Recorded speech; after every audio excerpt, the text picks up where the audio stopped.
Hi there, welcome to the channel. Today I want to show you how I laser engrave leather coasters. It's a pretty simple process, only take a couple of minutes. For repeatability, I always like to create jigs. So here's a very simple one that I created on my 3D printer.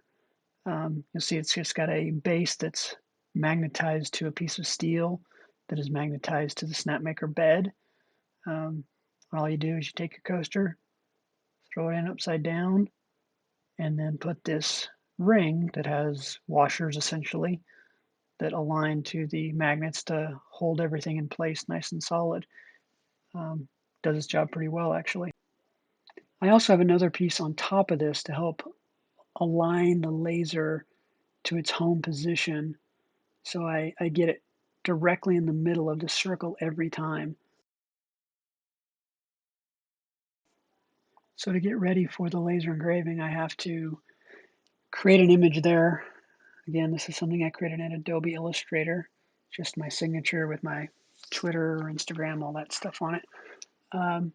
So I import it in, get it sized about the way that I want it. And this is using the Snapmaker Luban software. It's not the greatest. Lightburn is probably better, but this works for simple things. No big deal. Just doing simple grayscale or vector. So it's a matter of getting it sized about right, get it centered where I want it to be centered.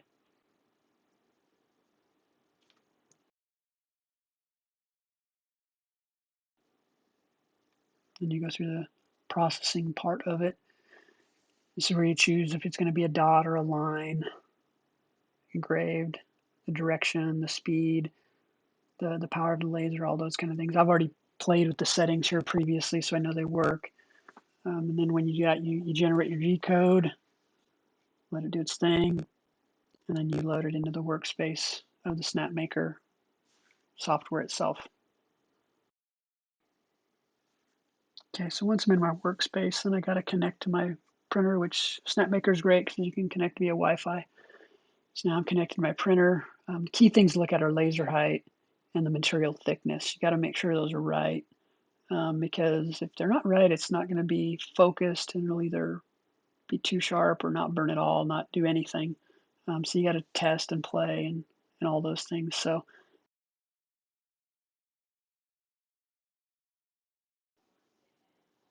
okay, so here is where that centering jig comes in really handy. In the Snapmaker software, I'm just moving the head over. You see the laser in the upper right hand corner there, trying to get everything just as close as I can. It's kind of counterintuitive sometimes because when you think you're going down, you're going up. When you're going left, you're going right. So it takes a lot of bumping around before you get it just right. So as you see, I'm lowering the head. The dot is getting much smaller and more focused. And when you're in this mode, it's only at 5% power, so it's not doing any damage. It's just a spot for you. So I just keep moving it around until I get it as close to that little hole in the center as I possibly can. Um, but the beauty is when you're doing a bunch of these, all you got to do is set it up one time and then just change out the leather over and over and over. Keep hitting play. It's it's a great way to do mass. Now, if you're doing hundreds of these, you should make a template with 6 or 8 at one time and do a bulk burn. But for my purposes, I'm just doing one at a time typically.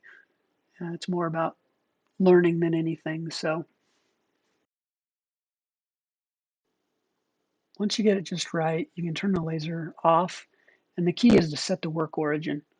That way you always start in the same spot. And then I always like to run the boundary. And you'll see, take the jig off first, but when you run the boundary, it'll show you where the image will be burned on the piece. So you know you're in the right spot and you're not overlapping anything that you don't want to overlap. So then it goes back to the work origin where you want to get started. And then the next thing to do is hit the little play button and let the laser do its work.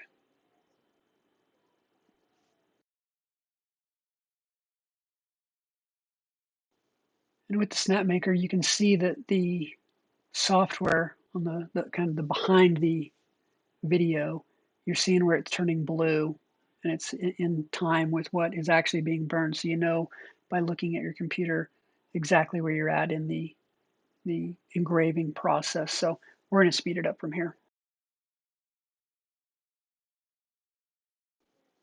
And we're getting to the end here. And once it's done, the laser will shut off and automatically go back to the work origin spot. And this is where you can swap out different pieces of leather and just keep hitting play and play and play and over and over and over. And here's the final product. It looks pretty good. It is on an already dyed piece of leather, but no smudging, no nothing. Looks pretty sharp to me. Hope you enjoyed. Oh, and don't forget, if you did enjoy this video, please like and subscribe. I'd really appreciate it. Thank you.